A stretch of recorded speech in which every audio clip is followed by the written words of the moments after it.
46-এর থেকে 6 ভারী। আজব অঙ্ক নদিয়ায়। পূর্ব মেদিনীপুরের পর নদিয়া। রাজ্যে পালাবদলের পর দ্বিতীয় জেলা পরিষদ দখল বিজেপি।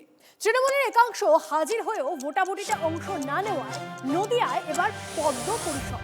প্রশাসনকে ব্যবহার করে জেলা পরিষদ কবজা বিজেপি, অভিযোগ তৃণমূলের। প্রার্থী ছিল না এবং আমরা বিবেক ভোটে জিতেছি।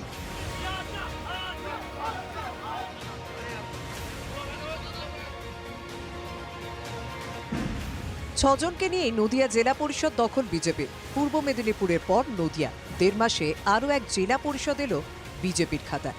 বিনা প্রতিদ্বন্দ্বিতায় এলো জয়। শুরুটা হয়েছিল পূর্ব মেদিনীপুর থেকে, এবার নদিয়ায় 1.5 মাসেই দুটি জেলা পরিষদ দখল নিল বিজেপি।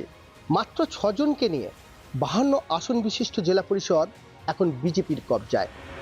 2023-এর ভোটে 52 আসন বিশিষ্ট নদিয়া জেলা পরিষদে 46টি আসনে জিতে বোর্ড গড়ে তৃণমূল। 6টিতে জেতে বিজেপি। সংখ্যা নিরিখে তৃণমূলের থেকে ঢের পিছিয়ে থেকেও কোন কৌশলে বাজিমাত করল পদ্ম শিবির, যার প্রথম ধাপ ছিল গত 2রা জুলাই। তৃণমূলের সভাধিপতি তারান্নুম সুলতানা মীরকে সরিয়ে দেয় দলেরই বিক্ষুব্ধ অংশ।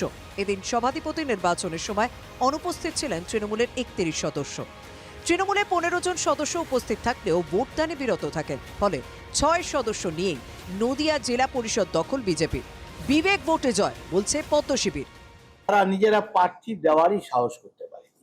যারা হাজির হয়েছে দুর্নীতির বিরুদ্ধে তারা ভোট দিয়েছেন এবং তারা সমর্থন দিয়েছে। পালাবদলের পরে যে 6 জন আমাদের জাতীয়তাবাদী রাষ্ট্রবাদী ভারতীয় জনতা পার্টির সদস্য ছিলেন মানবিক সমর্থন জানিয়েছেন। এবারই প্রথম বিজেপির টিকিটে জিতে নদিয়া জেলা পরিষদের সদস্য হন প্রণতি বিশ্বাস।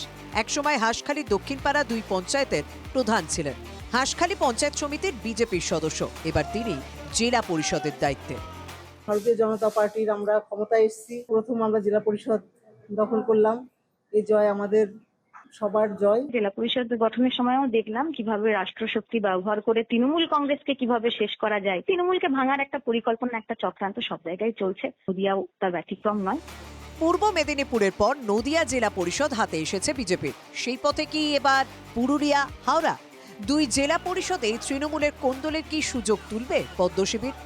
নদিয়া থেকে মহাদেব কুণ্ডুর রিপোর্ট, TV9 বাংলা।